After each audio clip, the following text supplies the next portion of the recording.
ताजु शरिया का गुलाम है वही हमारा है। हाथ उठा के बोलो यार साहब, हाँ अच्छे से सुनो, वही है हमारा। और जो उसके खिलाफ जाएगा ना वो हमारा है ना उसकी बातें हमारी है। नारे तकबीर, नारे। आला हजरत का मसलक किसी के बाप का मसलक नहीं है।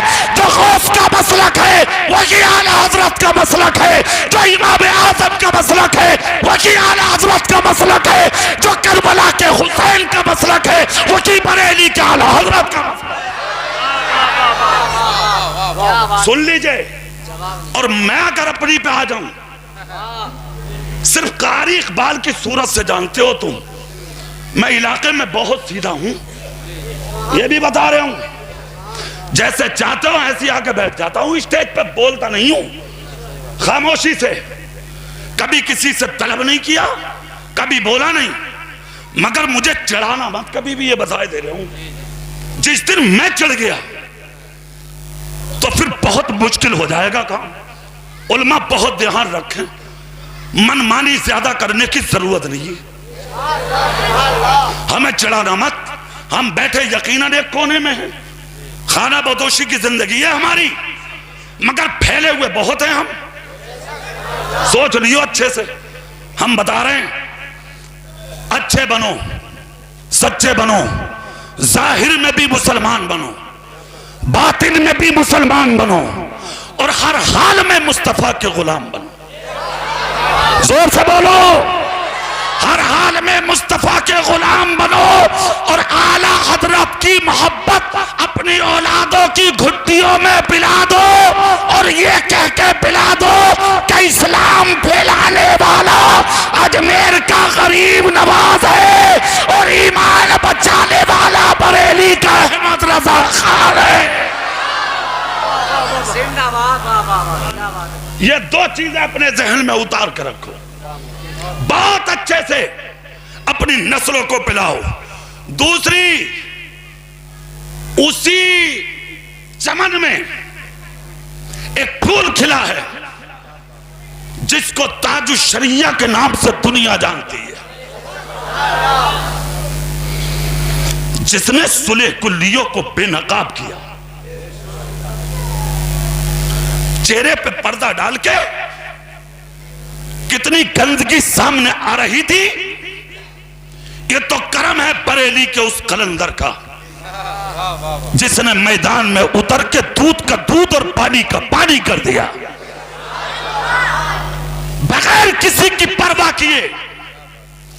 परवाह करने वाले को हम मानते ही नहीं, ये भी सुन लो, हम नहीं मानते। किसी खेत की मूली नहीं है वो जो ये कहता है ये परवाह करो बकर में चल बे, होगी परवाह? काय की परवाह, किस चीज की परवाह? हुजूर ताजु शरिया के पास एक फतवा आया था पाकिस्तान के मौलवी के खिलाफ, जिसको दुनिया ताहिर के नाम से जानती है। कहा हुजूर क्या कहेंगे इसके बारे में? फरमाया 17 साल पहले मैंने कहा था मुझे इस आदमी से गुमराही की बू आ रही है, लाओ मुझे जो कहना है कहूं। हाथ में लिया फतवा, लोग बोले हुजूर पूरे हिंदुस्तान में घूमकर आपके पास आया, किसी ने कुछ नहीं लिखा। ताजु शरिया बोले मैं लिखूंगा, जोर से कहा मैं लिखूंगा। मैं कहा हुजूर लोग साइड से हो जाएंगे। ताजु शरिया जलाल में आ गए, फरमाया हो जाए, मुझे इसकी परवाह है ही कब?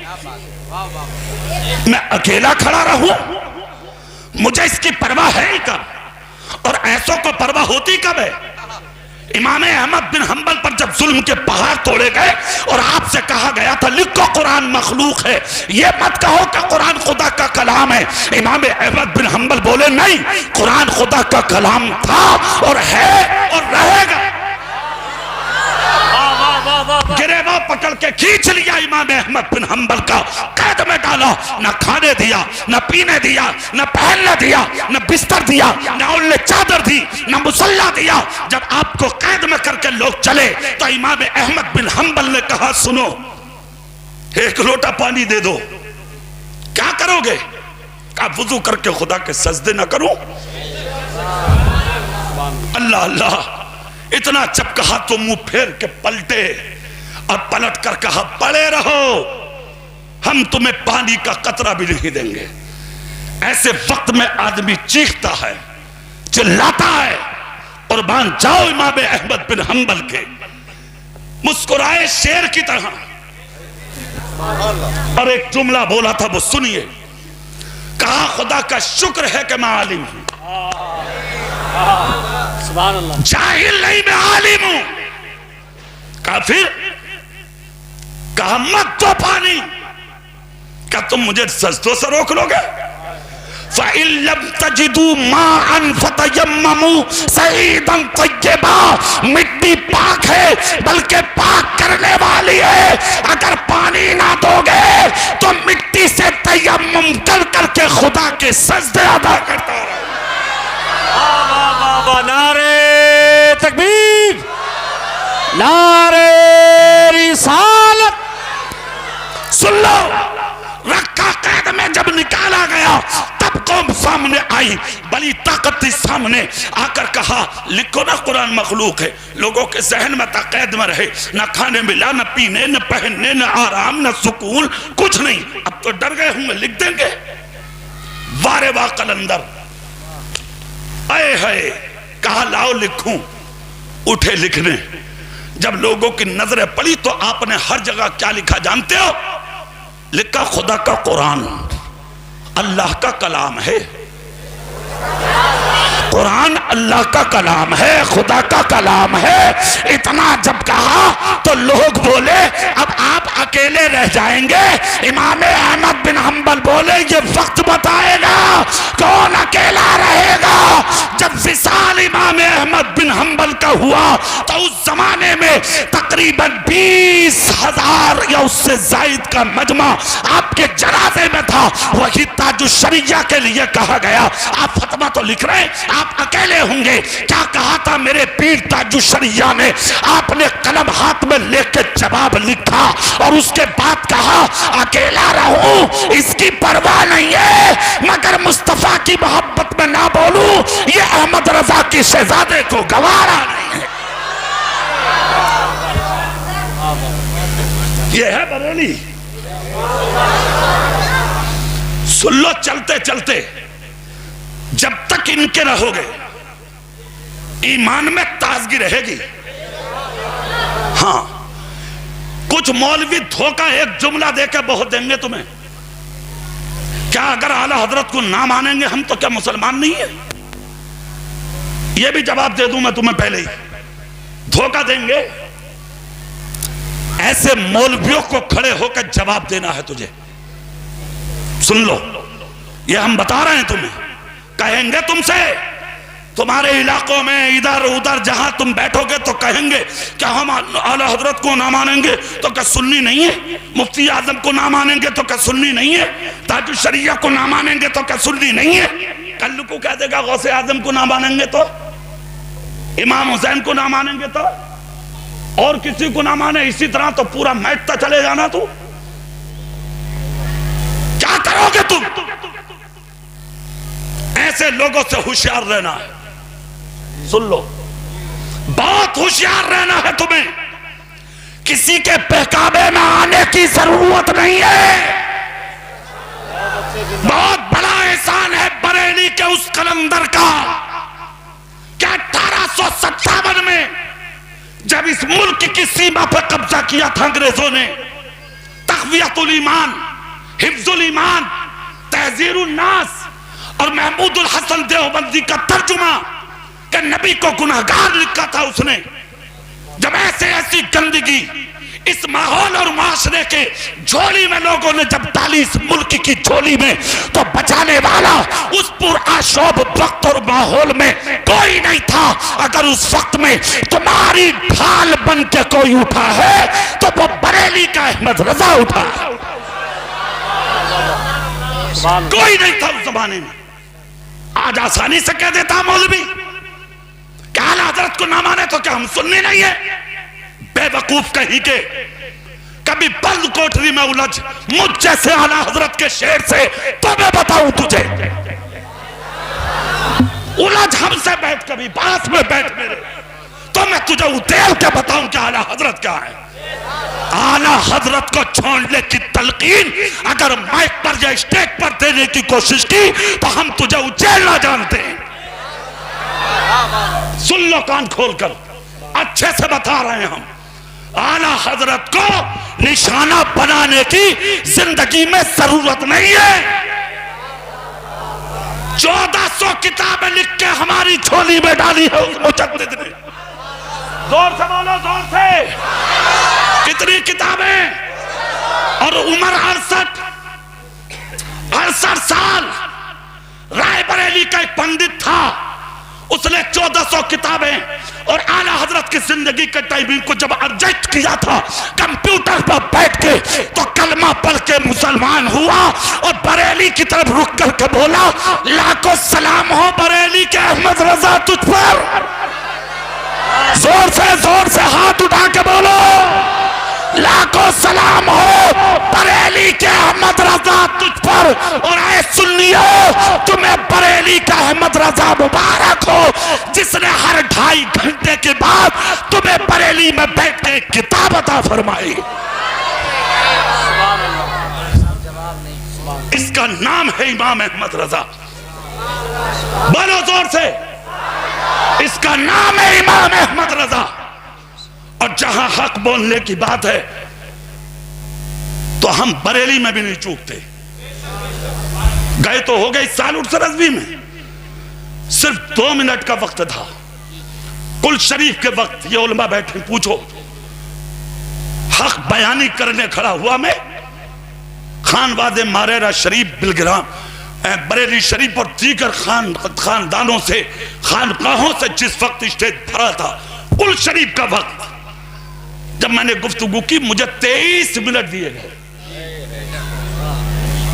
और हर खानवादे ने मुझसे यही कहा कि बोलते रहिए कारी साहब, बोलते रहिए, हम हक बोलने में कभी नहीं चूकते, तुम हमारे हो। इसलिए मैंने आपसे ये बातें की हैं, कान खोल कर जुमले सुनिए। आला हजरत की मोहब्बत अपनी औलादों की घुट्टी में पिलाई है। मुफ्ती आजम की मोहब्बत, ताजुश शरिया की मोहब्बत, हुजूर कायदे मिल्लत असजद मियां की मोहब्बत। ताजुश शरिया का बेटा है असजद मियां, उसकी मोहब्बत अपनी औलादों की घुट्टी में पिलाइए। ऐसा मियां का प्यार अपनी औलादों के सीनों में उड़ेलिए ताकि जिंदगी में होशियार होके उन्हें खाना ना मिले तो बर्दाश्त कर ले, और जब बरेली जाने ना मिले तो बिस्तर पे कर बैठे बदल सके। ऐसे बनाइए। तो मैंने क्या कहा, मौलवी बनिए, अच्छा बनिए, पढ़ के बहुत ऊंचा बनिए, मगर इतना ऊंचा मत बनिए कि आला हजरत के बागी हो जाइए। इतना ऊंचा बनिए कि आप पढ़कर बुजुर्गों के चाहने वाले रहें, उनके बागी ना बने।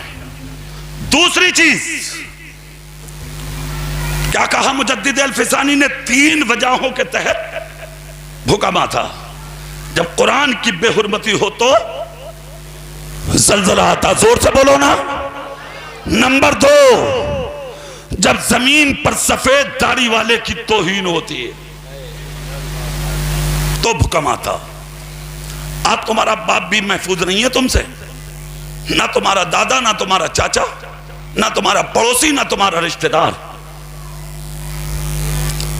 उमरदार को बेवकूफ समझ रहे हैं, ये कहते हैं बोले वो सटिया गए, ये तो हंसो मत, बूढ़ा नहीं सटियाया, सटिया तो आप गए जो इनके अदब नहीं कर पा रहे हैं। सफेद दाढ़ी वाले की इज्जत कर ले, अगर उसने मोहब्बत में आके तेरे सर पे हाथ रख के दुआ कर दी, जिंदगी के किसी खित्ते में तू जलील नहीं हो सकता। जोर से बोल। हाँ, इन चीजों का ख्याल रख। अगली बात, नंबर 3, जब औरत जमीन पर बेपर्दा घूमने लगे तो जल्जले आते हैं। आज बाजार भरे पड़े हैं औरतों से, और बाजार छोड़िए मजार भरे पड़े हैं औरतों से। बहुत मुश्किल में पड़ गई ये बातें। और कम तुम भी नहीं हो, कमी किसी और की नहीं है। आप कहोगे मौलाना हमारी क्या कमी? रिश्तेदारी में मौत हो रही है तो औरत जा रही है तुम्हारी। हाँ, मां जा रही है, बेटी जा रही है, बीबी जा रही है। क्या बात, तुम क्यों नहीं जाते? क्यों नहीं जाते? क्या करेगी वो मौत में, तीजों में और दसवों में? बोलिए आप, क्या करेंगी वो? दूसरे के बुरके देखेगी, दुपट्टे देखेगी, जेवर देखेगी, दुनिया भर की बातें करेगी। इसके अलावा कोई मतलब नहीं। अगर तू जाएगा कम से कम वुजू करके कुरान की आयतें पढ़ेगा, तुझे भी सवाब मिलेगा, मरने वाला भी नफा पा जाएगा। औरत के भेजने का कोई मकसद नहीं रह गया। रोक लीजिए अपनी बेटियों को, अपनी बहनों को, अपनी माओ को। और ये जो बेपर्दा college, school, university, coaching center, आज तुम्हारी औरतें, बहनें, बेटियां जा रही हैं और अपने आप को मालदार और अमीर और बहुत बड़े बनते हो ना आप, कि मियां हमारे पास तो दौलत है। स्कूटी दे दी बेटी को तूने, 20,000 का मोबाइल दे दिया बेटी को तूने। शर्म नहीं आती तुझे? हया नहीं आती तुझे? तुझ जैसे के लिए नबी ने कहा था दयूस है वो कौन जो अपने घर की औरतों को बेपर्दा घुमाता हो। अगर पढ़ाने का शौक है ना तो कॉलेज खुद लेके जा, खुद लेके आ, सेंटर खुद लेके जा, खुद लेके आ, किसी भी स्कूल में खुद लेके जा, खुद लेके आ।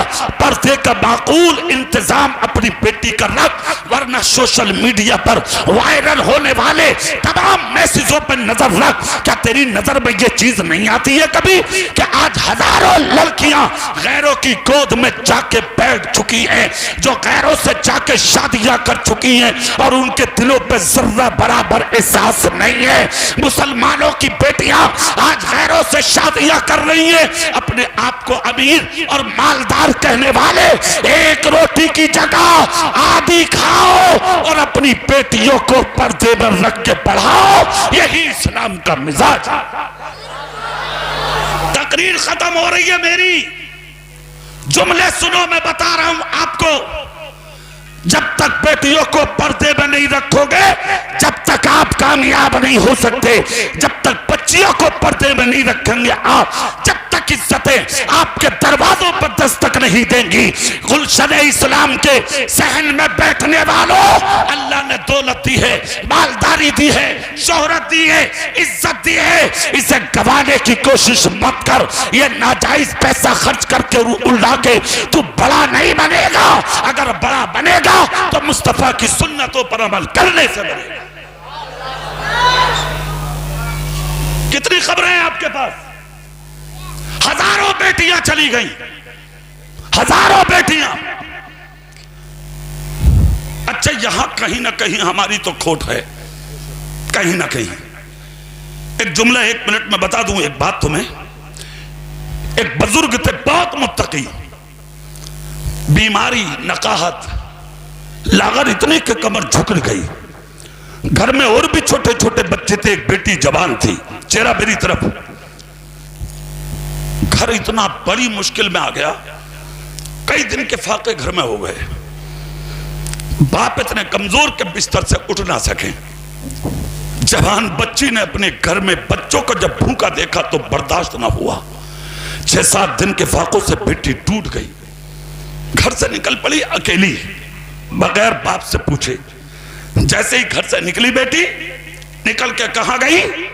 अपने शहर के उस बाजार में जहां औरतों के जिस्म को बेचा जाता था,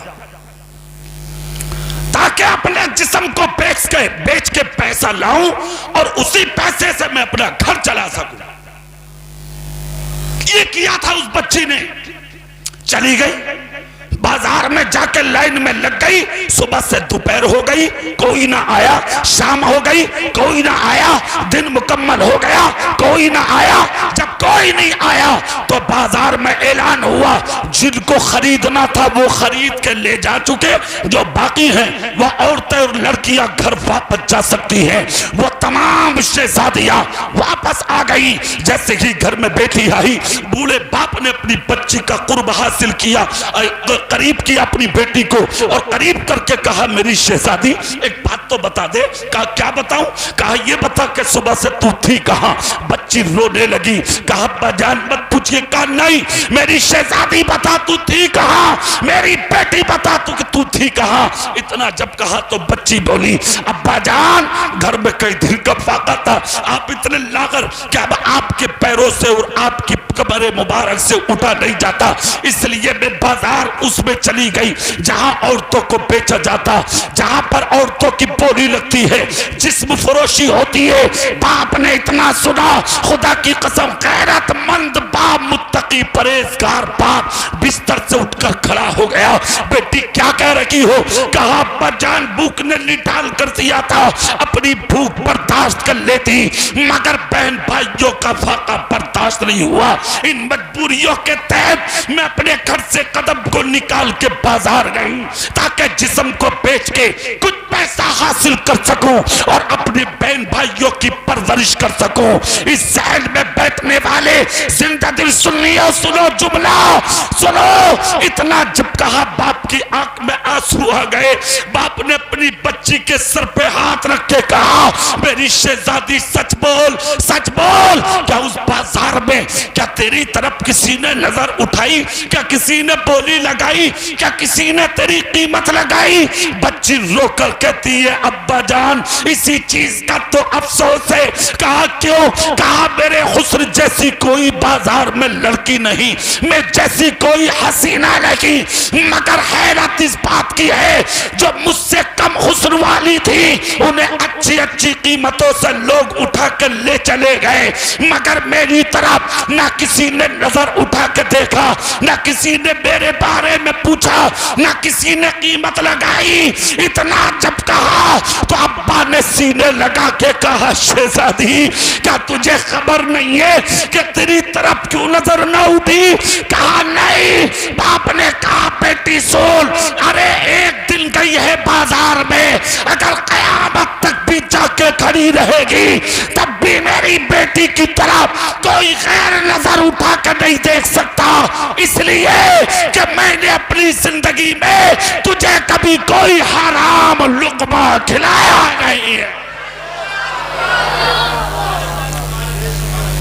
दलाली करके, हराम कमा के, नाजायज कमा के, किसी पे जुल्म करके, किसी का पिलोट दबा के, किसी की गज दो गज खेत की जमीन दबा के, अपने आप को बड़ा मालदार और ऊंचा कहने वाले, वक्ती तौर पर तू पैसा कमा सकता है, अनाज उगा सकता है, मगर उन लुक़मों का असर तेरी नस्लों में जाएगा। किस में जाएगा? जोर से बोलो। अगर किसी की दबा चुके हो ना तो वापस कर दो, मरने से पहले सजा तुम्हें मिलेगी, मजा तुम्हारी औलादें लेंगी। सजा तुम्हें मिलेगी, मजा तुम्हारी औलादों को मिलेगा। इसलिए मैं कह रहा हूं, सुन लीजिए, हराम मत खाइए, दलाली मत कीजिए, जुल्म मत कीजिए, जाती मत कीजिए, किसी का दिल मत दुखाइए, समझ गए? नाजायज जिंदगी में कभी कदम मत उठाइए। अपने बाप से बेपनाह प्यार कीजिए, अपनी माँ से मोहब्बत कीजिए, पड़ोसियों का हक अदा कीजिए, रिश्तेदारों